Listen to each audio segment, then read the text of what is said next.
আপনি যদি পুলিশ তারা যে চাকরি করে সেই চাকরির যে সার্ভিস রুলস, সেই রুলসটাকে যদি একটু মন দিয়ে পড়েন তাহলে দেখতে পাবেন সেখানে লেখা আছে যে পুলিশ যদি কোনো নির্দিষ্ট রাজনৈতিক দলকে সমর্থন করে তাহলে তার বিরুদ্ধে বিভাগীয় তদন্ত হবে এবং সেই রকম ক্ষেত্রে তার চাকরি চলে যেতে পারে। তাহলে আমি কেন বললাম এই সার্ভিস রুলসের কথা? এই কারণে বললাম যে যখন একজন কেউ পুলিশের চাকরিতে যুক্ত হচ্ছে তখন সেই চাকরি করার কিছু শর্ত আছে, সেই শর্তগুলো উল্লেখ করা থাকে সার্ভিস রুলসে।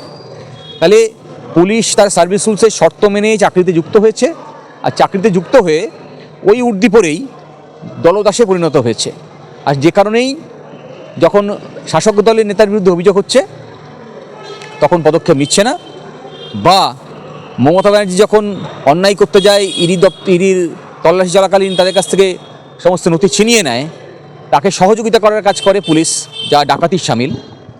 আর একই সঙ্গে আমরা যখন সেই অপরাধের বিরুদ্ধে অভিযোগ দায়ের করি সেই অভিযোগের খুব স্বাভাবিক কারণেই তাকে মান্যতা দেওয়া হয় না এবং আইনের মর্যাদা দিয়ে যে কাজগুলো পুলিশের করার কথা ছিল সেগুলো করা হয় না। এতে অবাক হওয়ার কিছু নেই। মনে রাখতে হবে যে একটি নির্দিষ্ট দলের সমর্থন করছে যখন পুলিশ, তখন মানুষকে সিদ্ধান্ত নিতে হবে যে এই রাজ্যে যদি আইনের শাসন প্রতিষ্ঠা করতে হয়, যদি আইন শৃঙ্খলা রক্ষা করার দায়িত্ব থাকা পুলিশকে আইনের আওতায় নিয়ে আসতে হয়, তাহলে আইন মানে এমন কোনো রাজনৈতিক দলকে ক্ষমতায় পাঠাতে হবে, তাতে মানুষের দৈনন্দিনকার জীবনের যে অধিকার সেই অধিকার রক্ষিত হবে। আদারওয়াইজ প্রতিদিন যেমনভাবে লঙ্ঘিত হচ্ছে তেমনভাবে লঙ্ঘিত হবে। আবার পাবে তৃণমূল বাংলা। এখন এই কথা বলতেই পারে, বলার অধিকার সংবিধান তাকে দিয়েছে, কিন্তু এই কথা বলতে গেলে দুটো জিনিস লাগে। একটা যা আইন বৈধতা দেয়, আর একটা আইন যার বিরোধিতা করে। যেটা আইন বৈধতা দেয় তা হচ্ছে মানুষকে গণতান্ত্রিক উপায়ে তার ভোটাধিকার রক্ষা করা। কোনো মানুষ বাধাপ্রাপ্ত হবে না তার ডেমোক্রেটিক রাইট, তার নির্বাচনী যে অধিকার সেই অধিকার প্রয়োগ করতে গিয়ে, এবং নির্বাচন কমিশন নিরপেক্ষভাবে সেই নির্বাচন পরিচালনা করবে, দুটোই একসঙ্গে যুক্ত হয়। আর দ্বিতীয় যেটা করা যায়, যেটা আইন বৈধতা দেয় না, তা হচ্ছে পুলিশ, তৃণমূলী গুন্ডা, বাইক বাহিনী, শোট, পিস্তল, এই সমস্ত অস্ত্রশস্ত্র সব জোগাড় করে যেখানে মানুষ ভোট দিতে যায় সেইখানেকে আটকে দাও, তাকে মারধর করো, যেখানেই সে প্রতিবাদ করে সেখানে তাকে আটকাও, তাকে খুনের হুমকি দাও, তার পরিবারের বাচ্চাকে মেরে ফেলার হুমকি দাও, তার পরিবারে যারা রোজগারের সদস্য তার চাকরি চলে যায় তার ব্যবস্থা করো। এই হুমকি রাজনীতি, ভয়ের রাজনীতি, এটা করেও নির্বাচনে জিতছে বিগত কয়েক বছর ধরে তৃণমূল কংগ্রেস। যদি তৃণমূলের কোনো নেতার সৎসাহস থাকে আর সেই আত্মবিশ্বাস থাকে যে সাধারণ মানুষ যদি নিশ্চিন্তে ভোট দিতে পারে তারা ক্ষমতায় ফিরবে, আমি তাদের বলবো করে দেখান, যেন এমন খবর না বেরোয় যে আপনি মারতে গেছিলেন, ধরতে গেছিলেন, ভয় দেখাতে গেছিলেন, তারপরেই ভোটে জিতেছেন। যদি তেমন খবর বেরোয় তাহলে আমি বলবো আপনারা নপুংসক। দেখুন, বাংলা ভরিয়ে দিয়েছে বটেই, বাংলা ভরিয়ে দিয়েছে বেকারত্বে, বাংলা ভরিয়ে দিয়েছে অশিক্ষায়, বাংলা ভরিয়ে দিয়েছে অস্বাস্থ্যকর পরিবেশে, বাংলা ভরিয়ে দিয়েছে সমাজ বিরোধীদের দিয়ে। এখন বাংলার মানুষ এদেরকে চিহ্নিত করেছে, আর চিহ্নিত করেছে বলেই আরএসএসের এজেন্ডাকে রূপায়ণ করছেন দিদিমণি ইলেকশন কমিশনের থ্রু দিয়ে।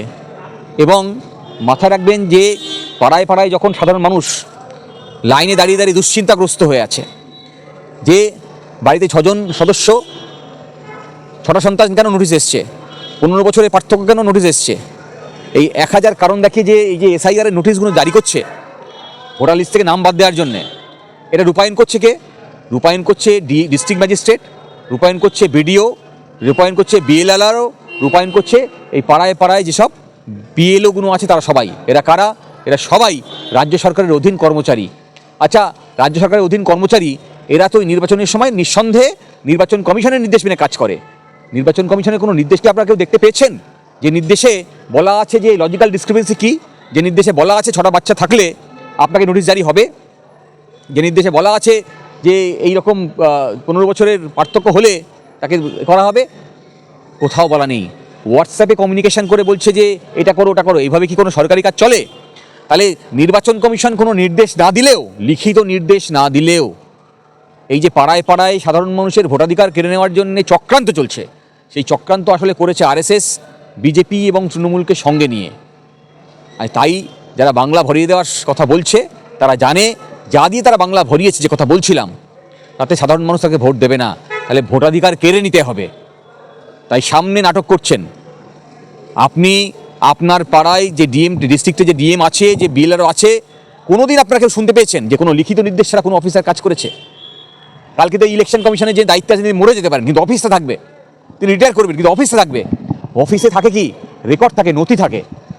তাহলে হোয়াটসঅ্যাপ কমিউনিকেশনে তো এটা হতে পারে না। তাহলে নথি ছাড়া আপনারা কাজ করছেন কেন?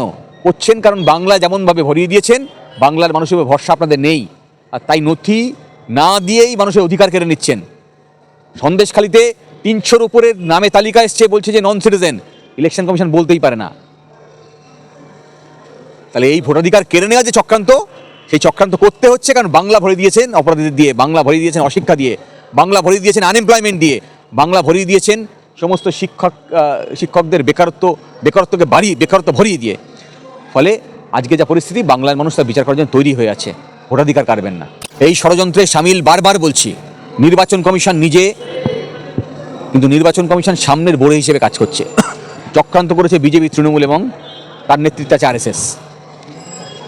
যদি আমি তৃণমূলকে ইনক্লুড করছি খুব সচেতনভাবে, মুখ্যমন্ত্রী বলতে পারতেন আমার ডিএম কাজ করবেন না লিখিত নির্দেশ ছাড়া।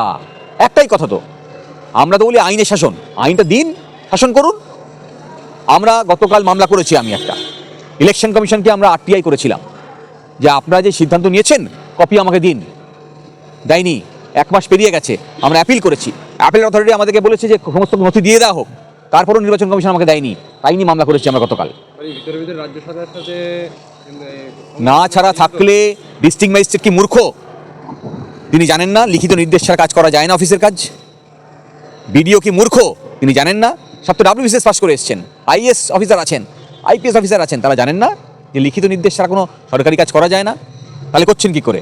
কেরালা গভর্নমেন্ট তো অ্যাসেম্বলিতে রেজলিউশন নিয়েছে, এই সরকার কেন নিচ্ছে না?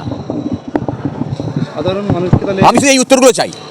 যদি তৃণমূলের কোনো নেতার সৎসাহস থাকে আর সেই আত্মবিশ্বাস থাকে যে সাধারণ মানুষ যদি নিশ্চিন্তে ভোট দিতে পারে তারা ক্ষমতায় ফিরবে, আমি তাদের বলবো করে দেখান।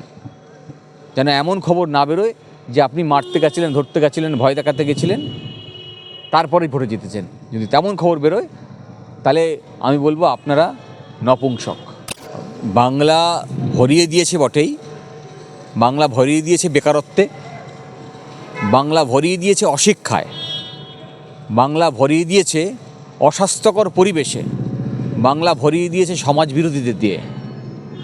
এখন বাংলার মানুষ এদেরকে চিহ্নিত করেছে, আর চিহ্নিত করেছে বলেই আরএসএসের এজেন্ডাকে রূপায়ণ করছেন দিদিমণি ইলেকশন কমিশনের থ্রু দিয়ে।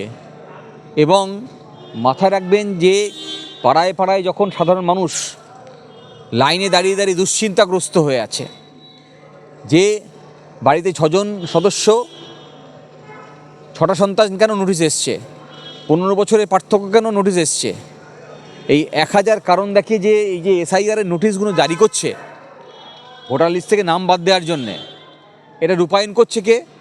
রূপায়ণ করছে ডিস্ট্রিক্ট ম্যাজিস্ট্রেট, রূপায়ণ করছে বিডিও, রূপায়ণ করছে বিএলআরও, রূপায়ণ করছে এই পাড়ায় পাড়ায় যেসব বিএলওগুলো আছে তারা সবাই। এরা কারা? এরা সবাই রাজ্য সরকারের অধীন কর্মচারী।